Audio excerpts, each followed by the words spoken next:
السلام علیکم۔ اسم راشد کی ادبی دنیا میں ہم آپ کا استقبال کرتے ہیں۔ پیش خدمت ہے ہر اتوار کی طرح اس اتوار کو بھی لے کر کے آیا ہوں آپ کا اپنا پسندیدہ کالم یہاں جس کا شدت سے آپ کو انتظار رہتا ہے، لندن کی ڈائری۔ اس ڈائری کے خالق ہیں فہیم اختر لندن، اور اخبار مشرق میں شائع ہونے والا یہ 10 سال سے لگاتار شائع ہوتا آ رہا ہے۔ یہ آپ کا اپنا پسندیدہ کالم لندن کی ڈائری، کلکتہ، اتوار 18 اپریل 2021 عیسوی۔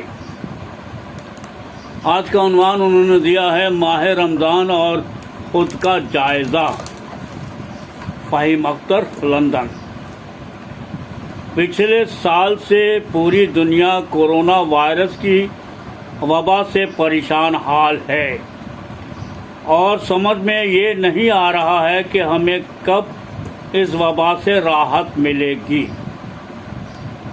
تاہم زیادہ تر مسلمان ماہ رمضان کی آمد سے پرجوش ہیں، اور ہوں بھی کیوں نہ، کیونکہ اس مہینے میں جہاں ہم اپنی گناہوں کو معاف کرانے کے لیے دن رات اللہ کی عبادت میں مشغول رہتے ہیں، تو وہیں ہماری زندگی کو ایک بار پھر سجانے اور سنوارنے کا بہترین موقع بھی فراہم ہوتا ہے۔ ہمیں اس بات کی بھی یاد دہانی کرانے کا بھی موقع مل جاتا ہے کہ ہم اللہ اور اس کے رسول صلی اللہ علیہ وسلم کی ہدایت پر عمل کر کے ایک نیک انسان کی طرح زندگی گزاریں۔ تاہم اس رمضان میں بھی کورونا وائرس سے محفوظ رہنے کے لیے دنیا بھر کے مسلمان اب بھی بحالت مجبوری اپنے گھروں میں قید ہیں، اور کئی ممالک میں تراویح کی خاص عبادت مساجد میں جا کر ادا کرنے سے محروم رہیں گے، جس سے کروڑوں مسلمانوں میں مایوسی ہے۔ لیکن برطانیہ میں کورونا سے کچھ حد تک نجات ملنے سے اس بار لوگ مساجد میں جا کر نماز ادا کر پائیں گے۔ ہم خوش نصیب ہیں کہ اس سال بھی ہمیں رمضان کا مبارک مہینہ نصیب ہوا ہے، اور رمضان کی آمد اور اس مہینے کی برکت سے ہم سب فیضیاب ہوتے ہیں۔ دنیا بھر کے مسلمان اس مہینے میں روزہ رکھتے ہیں اور زیادہ سے زیادہ عبادت کر کے اپنے آپ کو اللہ سے قریب ہونے کی عمدہ مثال پیش کرتے ہیں۔ تاہم بہت سارے ممالک میں پریشان حال مسلمان تن کو ڈھانکنے کے لیے کپڑے سے لے کر غذا تک کو بھی محروم رہتے ہیں۔ ان مسلمانوں کے ساتھ ملک کی بدحالی، خانہ جنگی، بے روزگاری اور غربت جیسی ایسی وجوہات ہیں جس سے وہ بیچارے دوچار ہیں۔ تاہم ان کے لیے مختلف ممالک کے لوگوں کے زکوٰۃ کے ذریعہ امداد پہنچایا جاتا ہے۔ اس حوالے سے برطانیہ کے مسلمان بھی نمایاں رول ادا کرتے ہیں۔ لندن سمیت برطانیہ کے مختلف شہروں میں مقامی وقت کے مطابق افطار کھولا جاتا ہے۔ کورونا وائرس کی وجہ سے برطانیہ میں لاک ڈاؤن کا سلسلہ فی الحال پورے طور پر ابھی ختم نہیں ہوا ہے، جس کی وجہ سے زیادہ تر لوگ اپنے گھروں میں قید روزے کا اہتمام کر رہے ہیں۔ تاہم عام طور پر زیادہ تر مساجد میں افطار کا انتظام کیا جاتا ہے، جہاں لوگ جمع ہو کر اجتماعی افطاری کرتے ہیں۔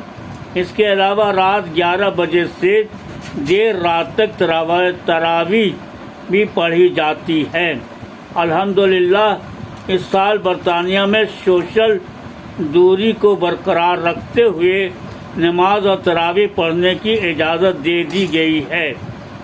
ہندوستانی اور پاکستانی آبادی والے علاقوں کی کئی دکانوں میں افطار بھی بکتا ہے، جس سے ان لوگوں کو آسانی ہو جاتی ہے جن کا کوئی خاندان نہیں ہوتا اور جو بیرون ممالک سے برطانیہ بطور طالب علم رہائش پذیر ہیں۔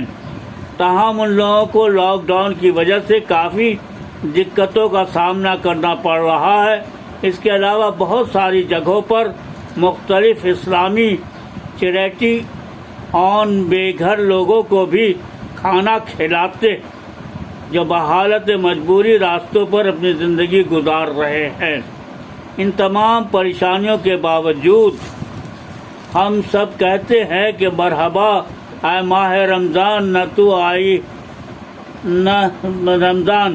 تو آئیے آج رمضان کے مہینے میں خود کا جائزہ لے کر اور اس بات کو محسوس کریں کہ کیا ہم رمضان کا مہینہ صرف بھوکے پیاسے رہ کر گزار دیتے ہیں یا اس سے ہمیں اللہ سے قربت کا احساس ہوتا ہے۔ رمضان کی فضیلت کیا ہے؟ کیا ہمیں علم ہے کہ ہم نے جو عبادت کی اس کا مقصد کیا تھا؟ کیا ہم نے کسی کو جاننے انجانے میں تکلیف پہنچائی ہے؟ کیا ہم نے صرف بھوکے پیاسے رہ کر روزے مکمل کیے ہیں؟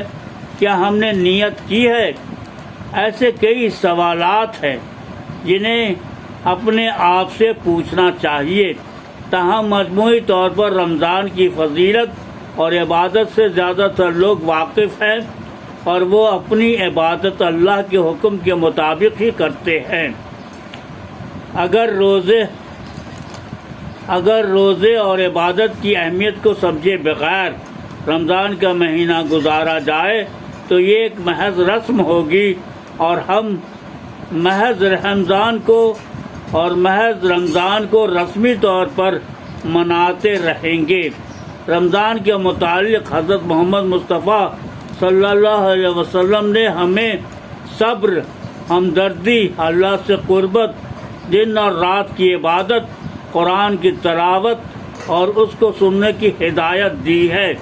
اسی لیے حضرت محمد مصطفیٰ صلی اللہ علیہ وسلم نے رمضان کی عبادت اور اس بابرکت مہینے کی عبادت کے بدلے ڈھیروں نیکیاں کمانے کا بہترین موقع بتایا ہے۔ حضور صلی اللہ علیہ وسلم نے یہ بھی کہا ہے کہ اس مہینے کی عبادت سے ہمیں اپنے گناہ کو معاف کروانے کا موقع ملتا ہے۔ روزے ہم اللہ کو خوش رکھنے کے لیے حضرت محمد مصطفیٰ صلی اللہ علیہ وسلم کے نقش قدم پر چلنے کے لیے رکھتے ہیں۔ عام طور پر روزے رکھنے سے ہمارے وزن میں گراوٹ آتی ہے، لیکن ہمیں کبھی یہ سوچ کر یا نیت کر کے روزے نہیں رکھنے چاہیے کہ ہمارا وزن روزے رکھنے سے کم ہو جائے گا۔ اس بات کا خیال رکھنا چاہیے کہ ہمارے ذہن میں ایسی بات نہ آئے اور دوران گفتگو روزے کے حوالے سے وزن کو کم کرنے کا ذکر ہم ہرگز نہ کریں۔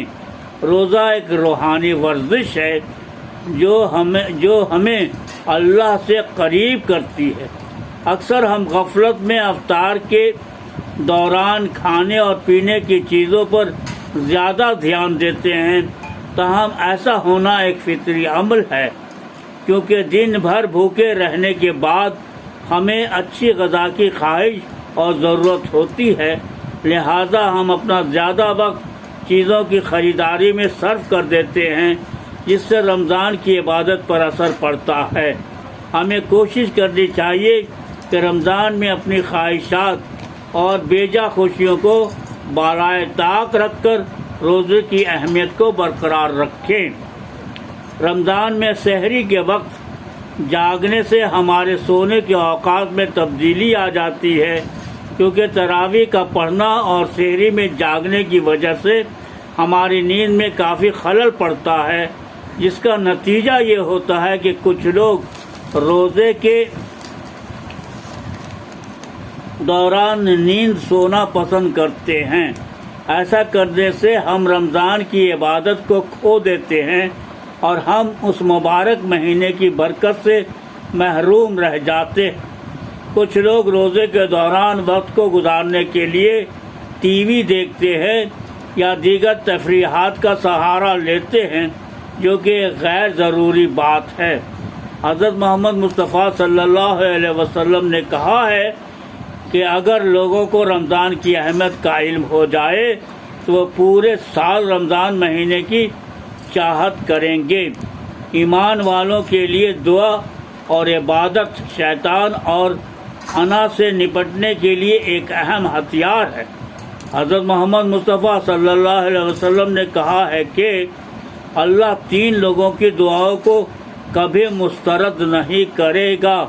پہلا والد کی دعا، دوسرا روزے دار کی دعا اور تیسرا مسافر کی دعا۔ ہم رمضان میں اکثر اپنی ماں، بہنوں اور گھر میں کام کاج کرنے والوں کو بھول جاتے ہیں، جو ہمارے لیے افطار تیار کرتے ہیں، اچھا خاصا وقت صرف کر دیتے ہیں۔ ہمیں خیال رکھنا چاہیے کہ انہیں بھی عبادت کا موقع ملے اور وہ عبادت سے محروم نہ رہیں۔ اسلام مذہب میں جھوٹ بولنے کے خلاف سخت الفاظ استعمال کیے گئے ہیں، لہذا رمضان میں ہمیں جھوٹی باتوں سے گریز کرنا چاہیے۔ لیکن اکثر دیکھا گیا ہے کہ ہم روزے کی حالت میں جھوٹ بول کر اپنے آپ کو سرخرو ثابت کرنا چاہتے ہیں۔ مثلاً چند غریبوں کو رمضان کی امداد دے کر اخبارات میں تصویروں کا شائع کروانا یا کاروبار کے لین دین میں جھوٹ کا سہارا لینے سے گریز کرنا چاہیے۔ حضرت محمد مصطفیٰ صلی اللہ علیہ وسلم نے کہا کہ اللہ کو اس انسان کے بھوک پیاس سے کوئی مطلب نہیں جو روزے کی حالت میں جھوٹ اور غلط بیانی سے کام لیتا ہو۔ رمضان میں 3 ایسے سماجی طریقے ہیں جو رمضان کی اہمیت اور اس کی فضیلت کا احساس دلاتا ہے۔ افطار کا اہتمام کرنا ایک اہم سماجی طریقہ ہے جس کا اہتمام خاص کر مساجد میں کرنا چاہیے، لیکن اس بات کا دھیان رکھنا چاہیے کہ افطار پارٹی کے دوران اسٹیج کا سجانا یا بہترین کھانوں کا انتظام کرنا اسلام کی سادگی اور اعتدال پسندی کے خلاف ہے۔ اعتکاف کے روحانی پس منظر میں مسجد میں رمضان کے آخری 10 دن بیٹھنا ایک اہم عمل ہے۔ اسلامی مہینے کے آخری عشرے کی طاق راتوں میں سے ایک رات شب قدر کہلاتی ہے، جو بہت ہی خیر و برکت کی والی رات ہے۔ قرآن پاک میں اس رات کو 1000 مہینوں سے افضل بتایا گیا ہے۔ اللہ تعالیٰ فرماتا ہے، بے شک ہم نے اس قرآن کو شب قدر میں اتارا ہے، اور تم کیا جانو شب قدر کیا ہے؟ شب قدر فضیلت و برکت اور اجر و ثواب میں 1000 مہینوں سے بہتر ہے۔ اس رات میں فرشتے اور روح الامین جبرائیل اپنے رب کے حکم سے خیر و برکت کے ہر امر کے ساتھ اترتے ہیں۔ یہ رات طلوع فجر تک سراسر سلامتی ہے۔ سورۃ القدر، ہمیں اس رات کو خوب عبادت کرنی چاہیے اور اللہ سے اپنے گناہوں کو معافی مانگنی چاہیے۔ رمضان کے اس مبارک مہینے میں زیادہ تر مسلمان خوب عبادت کرتے ہیں اور اس مہینے میں ثواب بھی کماتے ہیں، لیکن آج کل کی بھاگتی زندگی میں ہم کہیں نہ کہیں گمراہ ہو جاتے ہیں اور ہم اپنا جائزہ لینا بھول جاتے ہیں۔ جب انسان اپنا امتحان خود لیتا ہے تو اسے اس بات کا علم ہوتا ہے کہ اس کے اندر کیا خامیاں اور خوبیاں ہیں۔ اسی طرح رمضان میں اگر ہم اپنا جائزہ لیں تو ہمیں اپنی خوبیوں اور خامیوں کا پتہ چلے گا، جس کی وجہ سے ہم ان غلطیوں کو دہرانے سے گریز کریں گے، اور اس طرح ہم ایک نیک اور صالح انسان بن کر اچھے مسلمان بن جائیں گے۔ اللہ ہمارے گناہوں کو معاف فرمائے اور ہمیں ایک انسان بننے کی توفیق عطا کرے، آمین۔ تو دوستو، ابھی آپ اسم راشد کی ادبی دنیا میں اپنا سب سے پسندیدہ کالم یعنی کہ لندن کی ڈائری سن رہے تھے۔ مجھے امید ہے کہ آپ کو آج کا یہ کالم بھی بہت ہی پسند آیا ہوگا، اور پسند آیا تو ضرور سے ضرور لائک کیجیے گا، شیئر کیجیے گا، کامنٹ کیجیے گا. تو دوستوں اجازت دیجیے, ہم پھر ملیں گے آپ کے اپنے ایسے پسندیدہ کالم نگار کے ساتھ اگلے سنڈے کو, اگر زندگی رہی تو انشاءاللہ پھر آپ کے سامنے حاضر ہو جاؤں گا. تو دوستو اجازت دیجیے, اللہ حافظ.